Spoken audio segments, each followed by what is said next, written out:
우리 앞뒤 좌우 살피면서 인사하실까요? 성도님이 계셔서 살맛 나는 세상입니다.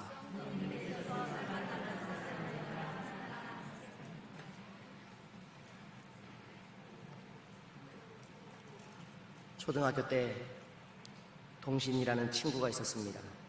그 친구는 잘 살았어요. 샤프 연필을 썼습니다. 얼마나 부럽던지 저도 얼떨결에 어느 날 이렇게 말했습니다. 나도 샤프 하나 있으면 참 좋겠다 그랬습니다. 그랬더니 이 친구가 대뜸 며칠 써보고 너 줄게 그러는 겁니다. 참 좋은 친구죠. 물어봤습니다. 수십 번을 물어봤습니다. 진짜로? 진짜로? 수십 번을 물었습니다. 다음 날도 또 물었습니다. 생각해보니 참 제가 초라한 사람이었구나라는 생각이 들기도 합니다.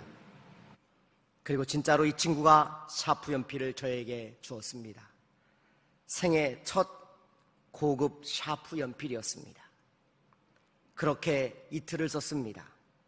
그런데 어쩌다가 저랑 동신이가 삐딱한 일이 벌어져 버렸습니다. 제가 참았어야 했는데 말이죠. 샤프 연필을 도로 내놓으라는 것입니다. 가슴이 철렁했습니다. 그러나 이미 늦어버렸습니다. 결국 샤프를 도로 주었습니다. 그냥 주지 않았습니다. 이 친구를 깨우쳐 주어야 했기 때문에 단호한 이야기로 이야기했습니다. 매우 정확하고 또박또박한 이야기로 이야기했습니다. 에라이 째째한 놈 가져가라 했습니다. 그런데 제 마음은 마음이 아니었습니다. 주고 뺏는 사람이 있습니다. 째째한 사람입니다. 아들을 주셨습니다. 그런데 그 아들을 달라고 합니다. 왠지 하나님 좀 째째해 보이는 것 같기도 합니다. 하나님 왜 이러세요? 묻고 싶습니다. 그런데 오늘 본문의 아브라함은 침묵으로 순종하며 나가고 있습니다. 아브라함이 답답해 보이기도 합니다. 그런데 결국 하나님은 아브라함의 손을 들어주셨습니다. 침묵이 귀합니다. 순종이 귀합니다. 아브라함의 시대에는 다산이 복입니다. 사람이고 짐승이고 많이 낳아야만 복일 때가 있었는데 아브라함의 시대였습니다. 아브라함은 자녀가 이삭 하나만 있는 것은 아니었습니다. 이전에 자녀가 또 하나 있었지요. 누굽니까? 이스마엘이 있었습니다. 거기서 끝났을까요? 아니요. 아브라함은 자녀가 그 이후에도 꽤 많이 있었습니다. 이런 노래 있지요. 믿음의 조상 아브라함은 몇 명이요? 예, 7명, 그죠? 7명의 아들이 있었다고 합니다. 본문 띄워주시죠. 창세기 25장에 보면 아브라함의 자녀들의 이름이 나옵니다. 같이 읽어보겠습니다. 아브라함이 후처를 맞이하였으니 그의 이름은 그두라라. 그가 시므란과 욕산과 무단과 미디안과 미스박과 수아를 낳고, 자, 세볼까요? 시므란과 욕산과 무단과 미디안과 이스박과 수아를 낳고 이삭과 이스마엘까지 있으니 몇 명입니까? 8명입니다. 노래가 틀린 거였습니다. 잘못된 노래는 이렇게 우리에게 각인시켜버리기 때문에 그것이 마치 진짜인 것처럼 오해될 때가 있습니다. 그런 찬송가가 또 하나 있습니다. 값비싼 향유를 주께 드린 막달라 마리아. 그 본문의 마리아는 막달라 마리아가 아니라 베다니의 마리아입니다. 마르다의 동생 마리아입니다. 만약에 노래를 다시 우리가 고쳐야 한다면 막달라 마리아가 아니라 베다니의 마리아로 고치는 게 정확한 해석입니다. 왜 이런 일이 벌어졌을까요? 제 생각에 잘은 모르지만 아마 찬송가 공회에 신학자가 없지 않았을까라는 생각이 듭니다. 또 이런 노래가 또 하나 있습니다. 의심 많은 도마처럼 물었네. 도마는 의심을 딱 한 번 했습니다. 그래서 자꾸 오해를 받습니다. 의심을 많이 한 것처럼. 찬송가 가사를 바꿔야 맞습니다. 딱 한 번 의심한 도마처럼 물었네. 이렇게 해야 되는 거지요. 어쨌건 그렇게 아들이 있었습니다. 그드라를 통해 자녀를 낳기 전까지는 이스마엘이 먼저 떠나보냈고 딱 하나 남은 아들 이삭이 전부였습니다. 겨우 하나 남은 것입니다. 겨우 체면치레하는 것입니다. 그런데 이 아들을 하나님이 지금 달라고 요구하고 계십니다. 그런데 하나님께서는 사람을 이렇게 제물로 드리는 것을 가증히 보는 분이라는 사실을 우리는 성경을 통해 잘 알고 있습니다. 그런데 아브라함을 통해 지금 자식을 바치라고 말합니다. 아브라함이 극도로 혼란스럽습니다.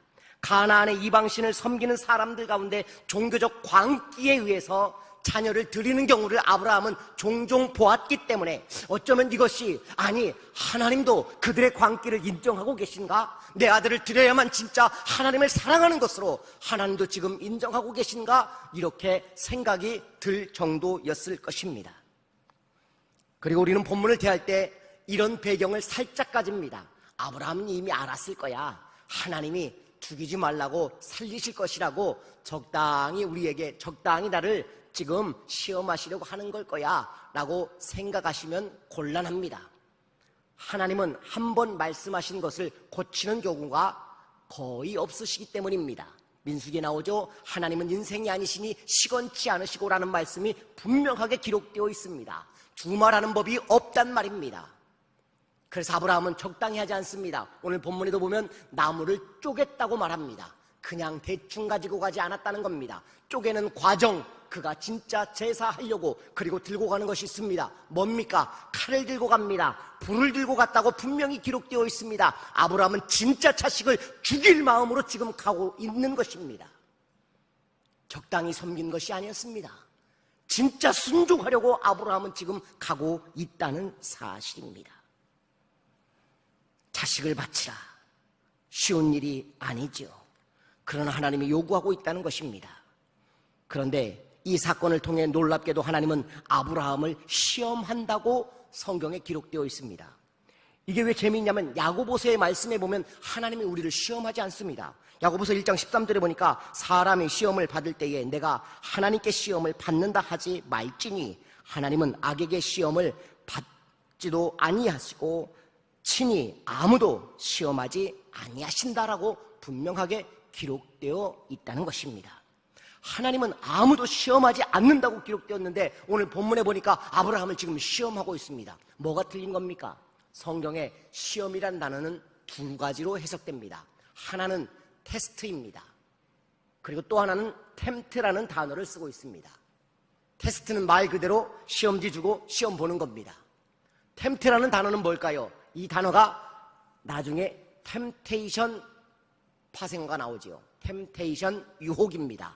시험과 유혹을 성경은 같은 말로 쓰고 있습니다. 야고보서의 말씀, 하나님이 시험하지 않는다라는 그 말씀은 유혹하지 않는다라는 말씀이고요. 창세기 22장 오늘 본문에 나와 있는 1절에 나와 있는 말씀은 하나님이 아브라함을 시험하셨다는 시험은 테스트의 시험인 것입니다. 자, 그렇다면 왜 굳이 하나님이 그를 테스트하셔야 할까요?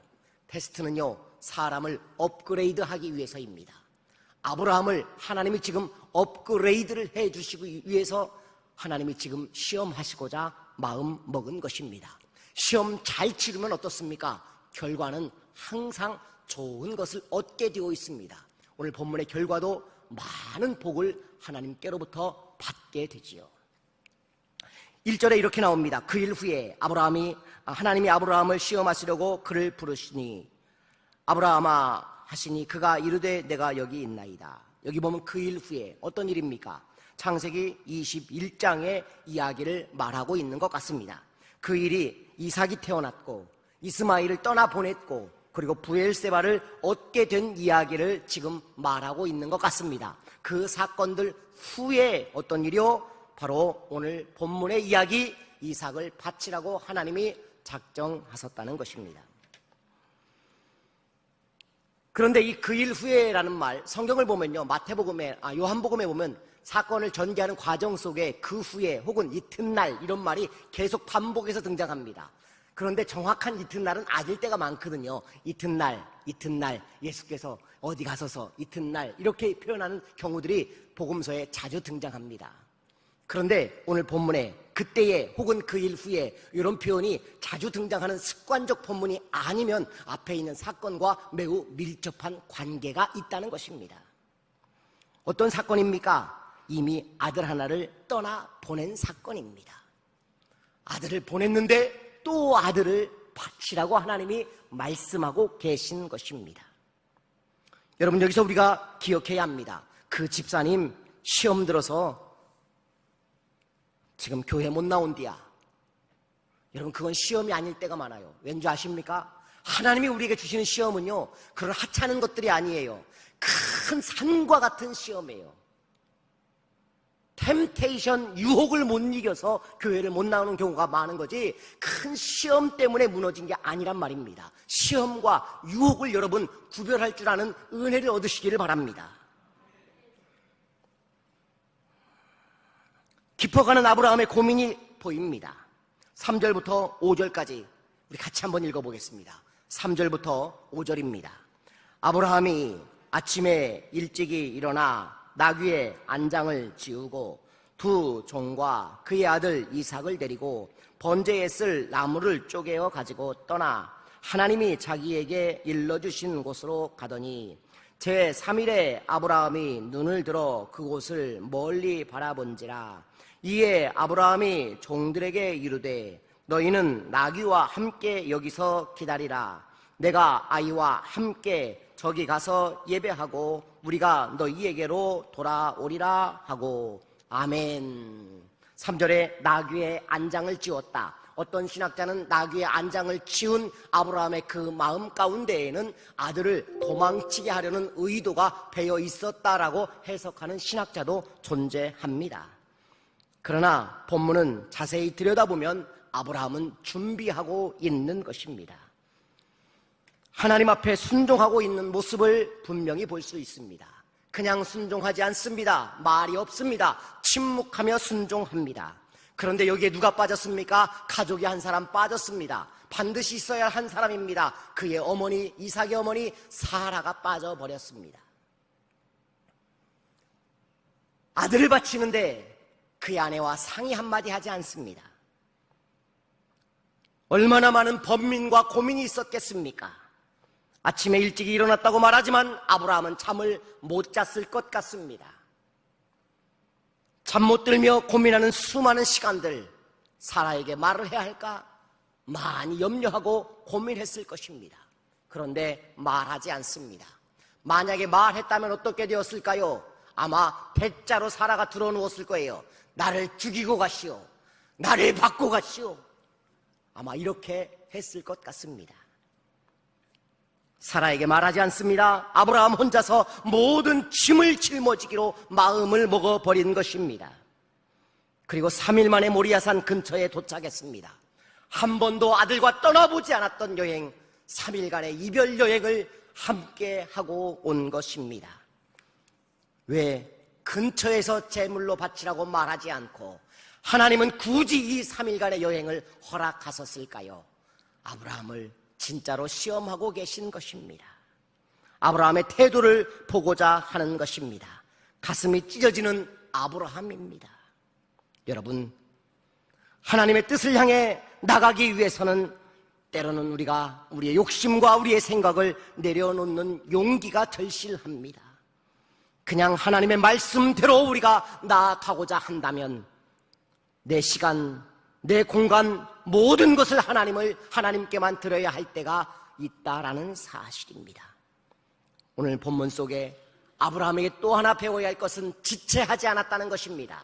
일찍이라는 말이 굉장히 은혜롭습니다. 성경에 보면 하나님의 큰 일을 이루어낸 사람들을 보십시오. 미루지 않습니다. 일찍이, 그가 아침에 일어나, 그가 새벽에 일어나, 그렇게 기적을 만들어낸 사람들은 일찍이 새벽에 하나님의 뜻을 따르고 행하고 있었다는 사실입니다. 할렐루야. 어떻게 키운 아들입니까? 아니, 어떻게 얻은 아들입니까? 25년을 기다려 얻은 아들입니다. 하나님의 뜻까지 곡해하면서 몸종을 통해 얻었던 아들이 있었지만 그 아들을 보내라 하셔서 보내놓았더니 하나님이 또 복을 주셔서 귀한 아들 애지중지하며 키웠습니다. 혼신의 힘을 쏟아 부었습니다. 사실 아브라함의 삶은 어떻습니까? 가는 곳마다 실수투성입니다. 믿음의 조상이라고는 도저히 여겨지지 않을 만큼 온갖 실수를 다 했던 사람이 아브라함이었습니다. 아들을 준다고 했을 때에도 그냥 피식 웃었지요. 정말 하나님 앞에 아브라함은 면목 없는 사람이지요. 그러나 아브라함은 어쩌면 아들을 내놓으라는 하나님의 말씀 앞에 싫지만 자신을 보니 부끄럽기 짝이 없어 내어놓아야 했을지도 모를 일입니다. 그런데요, 그런 아들을 내달라고 하는 아브라함의 그 마음을 헤아리려면 구약의 신학자 가운데 게하르드 폰라드라는 분은요, 아브라함의 제사라는 아주 얇은 책, 아주 작은 책 하나를 썼습니다. 우리말로도 번역이 되어 있습니다. 분도 출판사에서 나온 책인데요, 아브라함의 제사라는 책입니다. 거기에 보면 아버지 아브라함의 심정이 담겨 있습니다. 그런데 그 책의 내용이 뭔 줄 아십니까? 이삭을 떠나 보냈는데 아들을 또 바치라는 그 마음, 아브라함의 마음을 이해하려면 이스마엘이 보여야만 아브라함의 마음이 이해된다라고 그 책에는 언급이 되어져 있습니다. 아들 하나 있었어요. 시끄러워지니 내보내라 해서 내보냈어요. 다시는 볼 수 없는 길로 그 아들을 보냈습니다. 그 아들도 내 아들이었거든요. 그랬는데 남아있는 아들, 그 아들을 이제는 바치라고 말하니 얼마나 힘들고 고통스러움입니까? 그런데 아브라함은 침묵하며 순종합니다. 믿음의 본을 보입니다. 25년을 기다려 낳은 아들, 100세 즈음에 얻었던 이 아들, 눈물로 낳은 아들이 아닙니까? 먼저 있던 아들을 떠나 보내야 할 정도로 값진 아들이었습니다. 눈에 넣어도 아프지 않은 아들입니다. 앉으나 서나 이삭입니다. 사나 죽으나 이삭입니다. 오직 이삭입니다. 이런 아들을 사랑하는 것이 문제일까요? 아니요, 문제되지 않습니다. 당연한 일입니다. 보통의 아비라면 이삭에 취해서 살아도 아무 문제되지 않습니다. 그러나 아브라함은 믿음의 아비로 불린 사람입니다. 그래서 하나님의 뜻이 더 우선하는 것이지요. 왜 하나님이 아브라함에게 오셨다고요? 신앙의 업그레이드를 위해서, 시험하시기 위해서. 아브라함은 뭔가 달라도 달라야 하는 것입니다. 2절 말씀 같이 한번 읽어보시겠습니다. 2절입니다.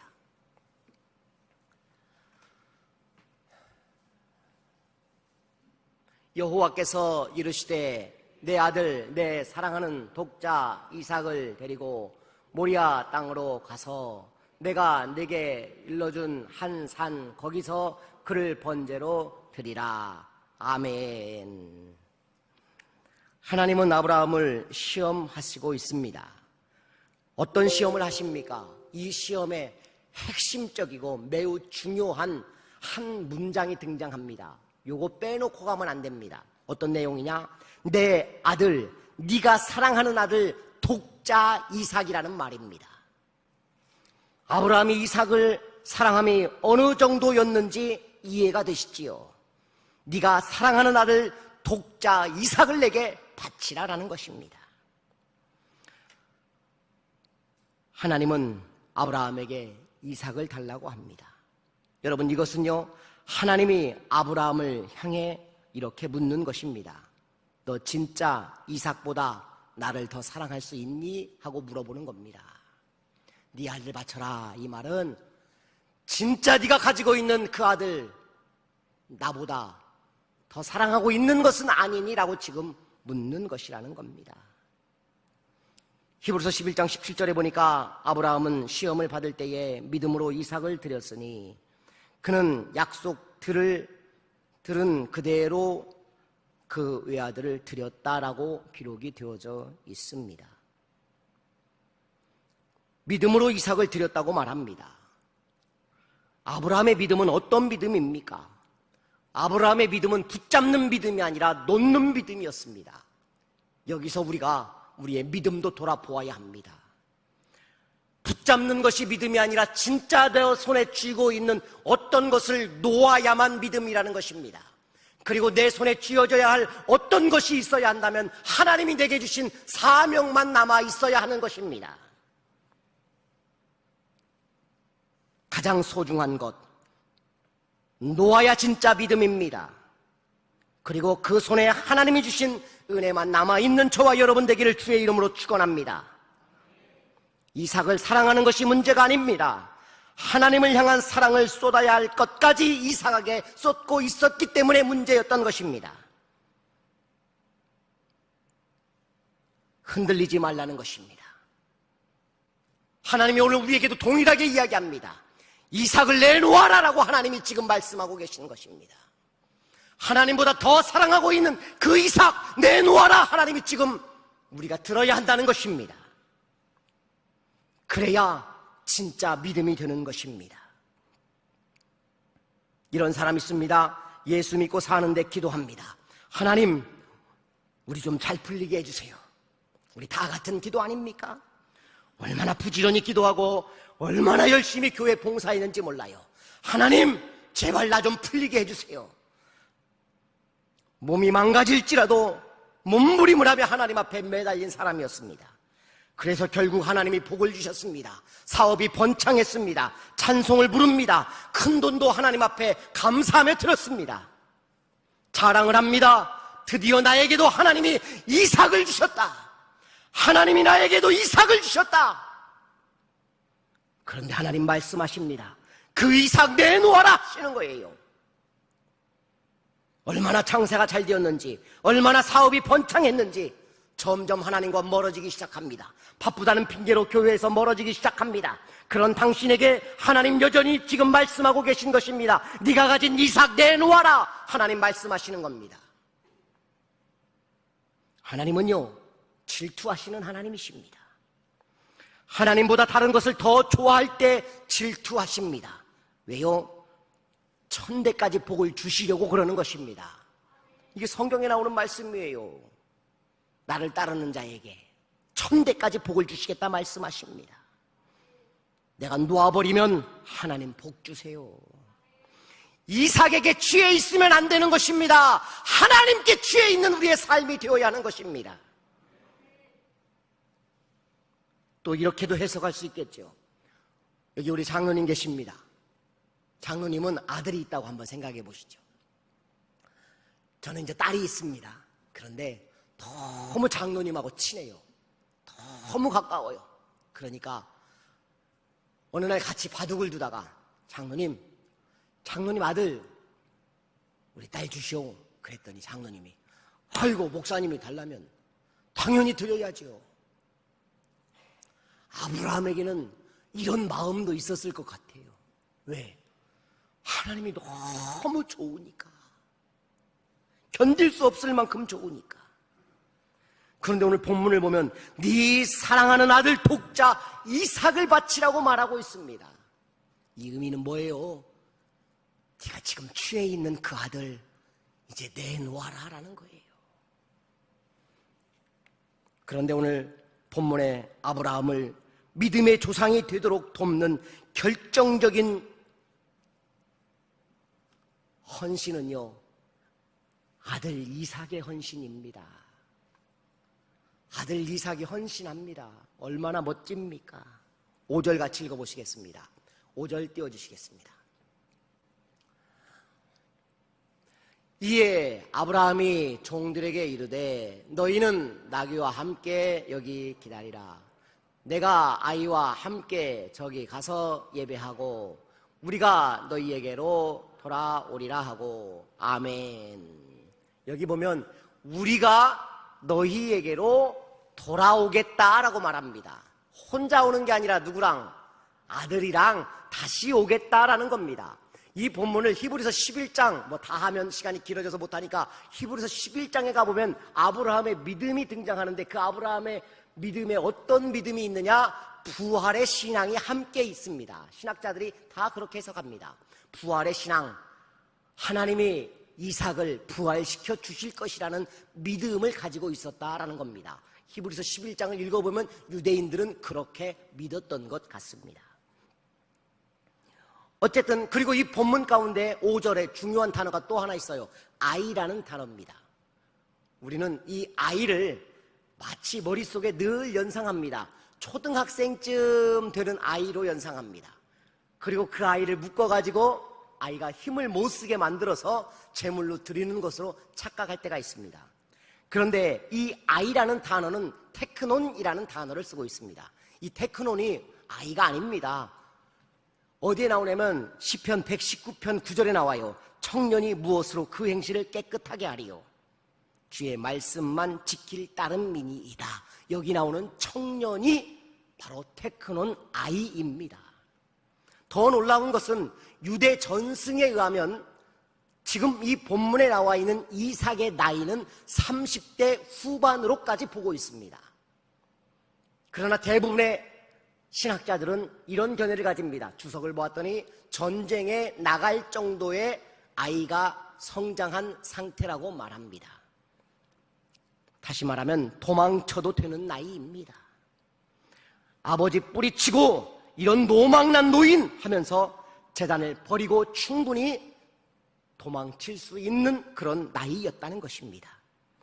그런데 이삭은 아버지를 잘 알아요. 아버지를 너무 잘 알아요. 그리고 3일간 침묵으로 번민하는 아버지도 보았어요. 아들은 기꺼이 순종합니다. 번제로 누운 아들은 아버지에게 무슨 말을 했을까요? 알 수 없습니다. 그런데 추측은 할 수 있겠지요. 아무 말 하지 않고 묶여서 그 번제단에 누워 있습니다. 아버지, 저 괜찮아요.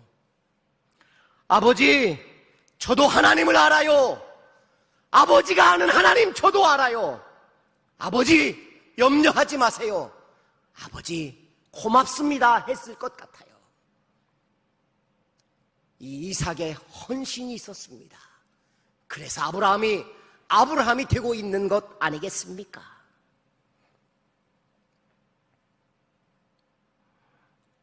여기 누워있는 아들은 어떤 아들입니까? 이 번제단에 누워있는 아들을 통해 우리가 발견해야 될 한 분이 계십니다. 십자가에 누워 제물이 되신 예수 그리스도입니다. 아이의 문제는 부모의 문제가 제일 크지요. 아이가 불안을 가지는 건 이미 엄마가 불안하기 때문입니다. 부모의 경건이 아이의 경건이 되는 것입니다. 그는 아버지를 믿었고 하나님을 믿었던 것입니다. 하나님의 배려, 3일간의 걸음, 마지막 그 이별 여행, 그는 아버지를 보았습니다. 번민하며 그러나 여전히 경건함, 그리고 하나님 앞에 우뚝 서 있는 그의 믿음을 지켜보고 걸어왔던 것입니다. 그리고 10절에 보니까 손을 내밀어 칼을 잡고 아들을 잡으려 하니 이것은 적당한 신용이 아니었습니다. 하나님도 깜짝 놀라십니다. 그 다음 절이죠. 아브라함아, 아브라함아. 한 번도 아니고 두 번 거듭해서 부릅니다.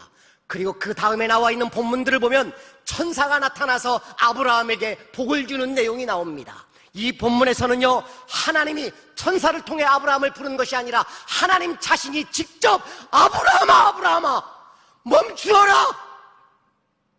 하나님이 지금 붙잡고 계신 것입니다. 하나님도 다급해져 버린 것입니다. 사랑하는 성도 여러분, 우리 모두는 모리아에 서야 합니다.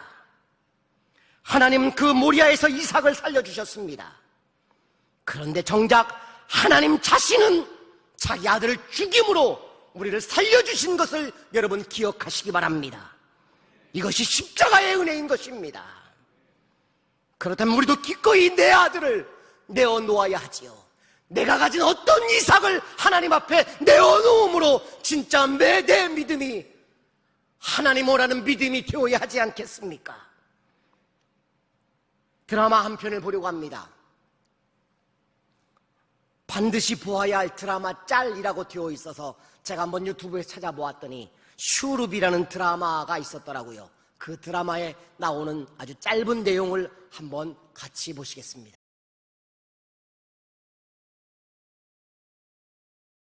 다니 이렇게 서운할 수가 없습니다. 제가 설교를 할 때는 막 몸부림을 하시더니 이렇게 집중하시다니요. 아니래옵니다.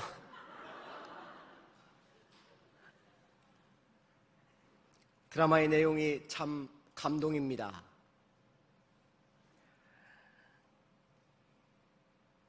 여기 계시면 아니 됩니다. 빨리 가시지요 라고 말하니까 이렇게 말합니다. 중전마마가. 나도 괜찮다. 내게 바짝 붙거라. 그리고 마지막에 이야기하죠. 떠나시고 나면 제 삶은 더 힘들어집니다. 이제 그만하십시오 라고 말할 때 중전마마가 이렇게 말합니다. 내 이미 너의 인생에 끼어들었다. 내 이미 너의 인생에 끼어들었다. 사랑하는 성도 여러분, 갈대아 우르에서 아브라함을 부르셔서 아브라함의 인생에 끼어들으셨던 하나님께서 이삭을 찾으십니다. 아브라함아, 나는 다 줄 준비가 되어 있어. 네가 가지고 있는 그 이삭 나 줄 수 있어 라고 물어보신 겁니다. 아브라함은 하나님, 찢어지는 가슴이지만 하나님의 것이니 도로 가져감이 맞는 것 같습니다. 아브라함의 순종이 고스란히 배어 있습니다. 사랑하는 성도 여러분, 그 하나님께서 오늘 저와 여러분의 삶에도 끼어들기를 원하십니다. 아니요, 이미 끼어드셔서 우리를 복주시고 우리에게 은혜를 주십니다. 이삭을 내놓아라. 네가 가진 그 사랑하는 그것까지도 내게 내놓아라 라고 말하는 그 하나님, 기꺼이 순종할 때 하나님의 복이 여러분에게 임하게 될 줄로 믿습니다. 그 은혜 가운데 승리하시기를 주님 이름으로 축원합니다.